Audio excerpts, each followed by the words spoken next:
Bonjour et bienvenue à tous dans ce nouveau numéro de l'image à la clé. C'est bientôt la Chandeleur. Du coup, chez l'image à la clé, nous avons décidé de vous parler d'un tableau de Laurent Peycheux qui s'intitule « La purification de la Vierge ». En effet, la purification de la Vierge, la présentation du Christ au temple et la Chandeleur, tout ça, c'est la même fête qui a lieu 40 jours après Noël. Ce petit tableau peint par Laurent Peycheux relate l'entrée dans le temple de la Vierge, du Christ et de Saint Joseph. Ce peintre n'a pas une reconnaissance mondiale, mais ce Lyonnais qui a passé la plupart de sa vie en Italie est quand même une figure importante du courant néoclassique. Ce tableau est une commande faite par un autre peintre, Joseph Becket.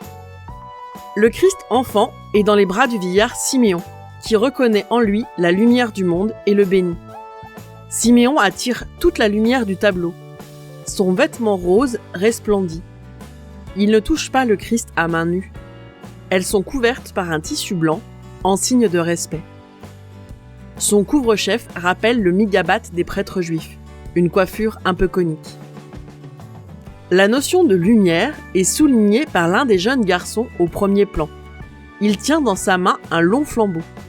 Cela illustre à la fois le texte biblique et les cierges bénis rapportés par les fidèles lors de la messe de la Chandeleur. La Vierge, elle, est à genoux sur un magnifique prie-dieu. Elle porte une tunique rose et un manteau bleu aux lourds plis. Debout à côté d'elle, Joseph est enveloppé dans une étoffe orange. Il tient contre sa poitrine un couple de tourterelles qui est mentionné dans le récit lucanien. Il s'agit de l'offrande des pauvres pour acheter l'enfant premier-né dans la tradition juive. Avez-vous remarqué la femme dont on ne voit que la moitié du visage, cachée derrière deux hommes debout ? Il s'agit peut-être de la prophétesse Anne. Elle aussi va bénir et reconnaître le Christ.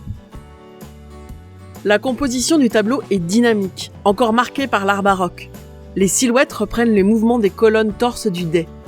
Il y a un contraste fort entre la relative fixité de la Vierge, de Joseph et de Siméon et le bouillonnement du textile du dais. On remarque aussi un mouvement dans les différents groupes. Cette vivacité est soulignée par les couleurs utilisées par le peintre.